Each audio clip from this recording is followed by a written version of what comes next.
নমস্কাৰ and welcome to my YouTube channel. আজি লৈ আহিছোঁ 2022 চনত হৈ যোৱা এডিআৰই এক্সামৰ 5 নম্বৰ পেপাৰখন। আৰু পেপাৰখন আপোনালোকে চাই লওক, লাষ্ট পেপাৰ হয় এখন, গতিকে ইয়াৰ কুৱেশ্যন আনচাৰবিলাকো একেই ইম্পৰ্টেণ্ট হয় বাকীকেইখন পেপাৰৰ নিচিনা। গতিকে ফাৰ্ষ্ট কুৱেশ্যনটো হৈছে 2024 চনৰ গ্ৰীষ্মকালীন অলিম্পিকত কোনখন চহৰত আয়োজিত হ'ব? এইটো পেৰিছ, যিহেতু 22 চনত হৈ গৈছিলে গতিকে এইটো কুৱেশ্যন আহিছিলে। তাৰপিছৰ কুৱেশ্যনটো হৈছে মেলিনা কোনখন দেশৰ ৰাজধানী চহৰ? এইটো হৈছে ফিলিপিন। ইয়াৰ লগতে আপোনালোকে প্ৰত্যেকখন কাণ্ট্ৰিৰ কেপিটেল চিটি মনত ৰখাটো প্ৰয়োজন। 3 নম্বৰ কুৱেশ্যনটো ল'টাছ টেম্পলটি ক'ত অৱস্থিত? ইয়াৰ শুদ্ধ আনচাৰ হৈছে নিউ দিল্লী। ভিডিঅ'টো বেছি দীঘল নোহোৱাকৈ মই অকল কুৱেশ্যনবিলাক অসমীয়াতে পঢ়ি গৈছোঁ। 4 নম্বৰ কুৱেশ্যনটো হৈছে নিম্নলিখিতসমূহৰ ভিতৰত কম্পিউটাৰৰ এক আউটপুট সঁজুলি কোনটো? ইয়াৰ শুদ্ধ আনচাৰ স্পীকাৰ। তাৰপিছত আছে নিম্নলিখিত কোনটো পৰ্বতমালাক ভূতাত্ত্বিকভাৱে আটাইতকৈ পুৰণি বুলি বিবেচনা কৰা হয়? ইয়াৰ আনচাৰটো হৈছে আৰাৱলী ৰেঞ্জ। তাৰপিছত আছে নিম্নলিখিত কোনখন নদী ভাৰতৰ সবাতোকৈ দক্ষিণত অৱস্থিত? ইয়াৰ শুদ্ধ আনচাৰটো হৈছে কাবেৰী। তাৰ পিছৰ কুৱেশ্যনটো আছে কোনটো অংশত উদ্ভিদে নিজৰ খাদ্য প্ৰস্তুত কৰে? ইয়াৰ শুদ্ধ আনচাৰটো হৈছে লিফ, পাতৰ অংশত। তাৰ পৰা আছে পূৰ্ণবয়স্ক মানুহৰ শৰীৰৰ স্বাভাৱিক উষ্ণতাৰ পৰিসৰ হৈছে 36.1 ডিগ্ৰী চেলছিয়াছৰ পৰা 37.1 ডিগ্ৰী চেলছিয়াছ।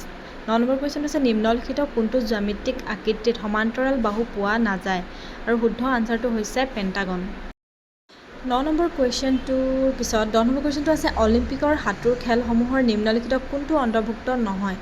আনটো হৈছে ব্ৰেকষ্টন। তাৰপিছত আছে নিম্নলিখিত কোনবিধ পক্ষীয়ে গছৰ খুৰুঙত বাঁহ সাজে? শুদ্ধ আনচাৰটো হৰ্ণবিল। তাৰ পৰা আছে নিম্নলিখিত কোনটো ভাৰতবৰ্ষৰ ৰাষ্ট্ৰীয় পশু? শুদ্ধ আনচাৰটো ৰয়েল বেংগল টাইগাৰ। 13 নম্বৰ কুৱেশ্যনটো কোনগৰাকী ব্যক্তিক ভাৰতৰ লৌহ পুৰুষ হিচাপে জনা যায়? শুদ্ধ আনচাৰটো চৰ্দাৰ বল্লভভাই পেটেল। তাৰপিছত আছে কোনগৰাকী ব্যক্তিক ভাৰতৰ মিছাইল মেন ৰূপে জনা যায়? এইটো হৈছে APJ আব্দুল কালাম। তাৰ পৰা আছে নিম্নলিখিতসমূহৰ কোনটো কম্পিউটাৰৰ ষ্টোৰেজ বা মেমৰিৰ সৰ্ববৃহৎ একক? ইয়াৰ আনচাৰটো হৈছে অপশ্যন নম্বৰ বি, টেৰাবাইট। 16 নম্বৰ কুৱেশ্যনটো ভাৰতৰ স্বাধীনতা দিৱসত প্ৰধানমন্ত্ৰীয়ে কোনটো স্থানৰ পৰা দেশবাসীক সম্বোধন কৰে? আৰু ইয়াৰ শুদ্ধ আনচাৰটো হৈছে ৰেড ফৰ্ট, লালকিল্লাৰ পৰা। তাৰপিছত আছে জুবিন গাৰ্গৰ প্ৰথমটো এলবামৰ শীৰ্ষক আছিল অনামিকা। তাৰ পৰা ৰজত ৰংগিনী ৰচয়িতা কোন আছিল? শুদ্ধ আনচাৰটো হৈছে কালহানা, অপশ্যন নম্বৰ ডি। 19 নম্বৰ কুৱেশ্যনটো হৈছে নিম্নলিখিতসমূহৰ পৰা মহাকাশত স্থিত আলোক দূৰবীক্ষণ যন্ত্ৰৰ চিনাক্ত কৰা? আৰু আনচাৰটো হৈছে হাবল স্পেচ টেলিস্কোপ। তাৰপিছত আছে শৰাইঘাটৰ ৰণ লাচিত বৰফুকন আৰু কাৰ মাজত হৈছিল? শুদ্ধ আনচাৰটো হৈছে ৰামসিংহ। তাৰ পৰা আছে নিম্নলিখিতসমূহৰ কোনে দিন ইল্লাহিৰ প্ৰৱৰ্তন কৰিছিল? শুদ্ধ আনচাৰটো আকবৰ। 22 নম্বৰ কুৱেশ্যনটো হৈছে নিম্নলিখিতসমূহৰ কোনটো কেন্দ্ৰীয় শাসিত অঞ্চল নহয়? ইয়াৰ শুদ্ধ আনচাৰ কদাইকানাল। তাৰপিছত আছে কোন দুই শক্তিৰ মাজত ইয়াণ্ডাবু সন্ধি স্বাক্ষৰিত হৈছিল? শুদ্ধ আনচাৰটো ব্ৰিটিছ আৰু বাৰ্মিজসকলৰ মাজত। তাৰপিছত আছে সংস্কৃত নাট অভিজ্ঞান শকুন্তলমৰ ৰচয়িতা কোন আছিল? শুদ্ধ আনচাৰটো কালিদাস। 25 নম্বৰ কুৱেশ্যনটো আছে বাৰ্ষিক জোনবিল মেলাৰ বিশেষ উদ্দেশ্য কি? এইটো হৈছে বাৰ্টাৰ ছিষ্টেম। বাৰ্টাৰ ছিষ্টেম মানে হৈছে বস্তুৰ বিনিময়ত বস্তুৰ দিয়া ছিষ্টেম, বিনিময় প্ৰথা। তাৰপিছত আছে অসমৰ ৰাজ্যিক পক্ষী কি? শুদ্ধ আনচাৰটো হোৱাইট উইং উড ডাক, দেওহাঁহ। তাৰপিছত আছে উমানন্দ মন্দিৰ কোন পাহাৰত অৱস্থিত? ইয়াৰ শুদ্ধ আনচাৰটো হৈছে ভস্মাচল পাহাৰত অঞ্চল। কুৱেশ্যন নম্বৰ 28টো হৈছে অস্ত্ৰোপচাৰৰ পিতৃ বুলি জনাজাত প্ৰাচীন ভাৰতীয় চিকিৎসক কোন আছিল? আৰু শুদ্ধ আনচাৰটো হৈছে সুশ্ৰুতা। তাৰপিছত আছে ভাৰতীয় সংবিধানত কিমান সংখ্যক অনুসূচী আছে? শুদ্ধ আনচাৰটো 12। তাৰ পৰা আছে কোন ৰাজ্যৰ ৰাজ্যিক ফুল হৈছে কপৌ ফুল? আৰু ইয়াৰ তলত দিয়া অপশ্যনকেইটাৰ ভিতৰত অৰুণাচল প্ৰদেশৰ ৰাজ্যিক ফুল হৈছে কপৌ ফুল।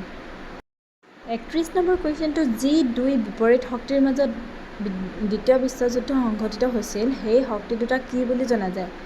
ইয়াৰ শুদ্ধ আনচাৰটো হৈছে option number A, axis and allied. তাৰপিছত আছে কোন স্থানত শেহতীয়াকৈ এক গুৰুতৰ তৈলক্ষেত্ৰ দুৰ্ঘটনা সংঘটিত হৈছিল? শুদ্ধ আনচাৰটো বাঘজান।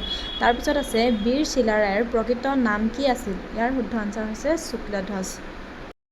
তাৰ পিছৰ কুৱেশ্যনটো হৈছে টুচু পূজা কোন জনগোষ্ঠীৰ এক গুৰুত্বপূৰ্ণ উৎসৱ? আৰু শুদ্ধ আনচাৰটো হৈছে টি ট্ৰাইব অফ আছাম। তাৰ পৰা আছে নিম্নলিখিত কোনটো স্থানত মুখা সজোৱা কাৰ্য প্ৰাধান্যতাৰে চৰ্চা কৰা হয়? শুদ্ধ আনচাৰটো মাজুলী। তাৰ পৰা আছে পকী কোনগৰাকী ব্যক্তিৰ উপৰিপুৰুষৰ বাসভৱনৰ নাম? জ্যোতিপ্ৰসাদ আগৰৱালা। 37 নম্বৰ কুৱেশ্যনটো আছে নিম্নলিখিতসমূহৰ কোনটো শিৱসাগৰত অৱস্থিত ইয়াৰ শুদ্ধ আনচাৰটো হৈছে ৰংঘৰ তাৰপিছত আছে ভাৰতবৰ্ষৰ কোনখন ৰাজ্যত বৰাক নদীৰ উৎপত্তিস্থল অৱস্থিত ইয়াৰ শুদ্ধ আনচাৰ মণিপুৰ তাৰপিছত আছে হাইদাং গীত নিম্নলিখিত কোনটো সম্প্ৰদায়ৰ সৈতে জড়িত ইয়াৰ শুদ্ধ আনচাৰটো হৈছে সোণোৱাল কছাৰী তাৰপিছৰটো শেষৰটো কুৱেশ্যন হৈছে অসমৰ আখাৰীকান্দি নামৰ গাঁওখন কিহৰ বাবে বিখ্যাত এইটো হৈছে টেৰাকটা আৰু এই 40টাই আছিলে এইখন পেপাৰৰ জেনেৰেল নলেজৰ কুৱেশ্যন বাকী মেথছ ৰিজনিং মই ডিছকাছ কৰিবলৈ চেষ্টা কৰিম পিছৰ ভিডিঅ'ত তাৰপিছত এইখন পেপাৰ আছিলে 2022 চনত হৈ যোৱা এডিআৰই এক্সামৰ পেপাৰ নম্বৰ 5 গতিকে ধন্যবাদ এয়াই আছিলে আজিৰ ভিডিঅ' আশা কৰিলোঁ ভিডিঅ'টো আপোনালোকে ভাল পালে আৰু কমেণ্ট কৰিব এনেকুৱা ধৰণৰ ভিডিঅ' যদি আপোনালোকক লাগে অ'কে থেংক ইউ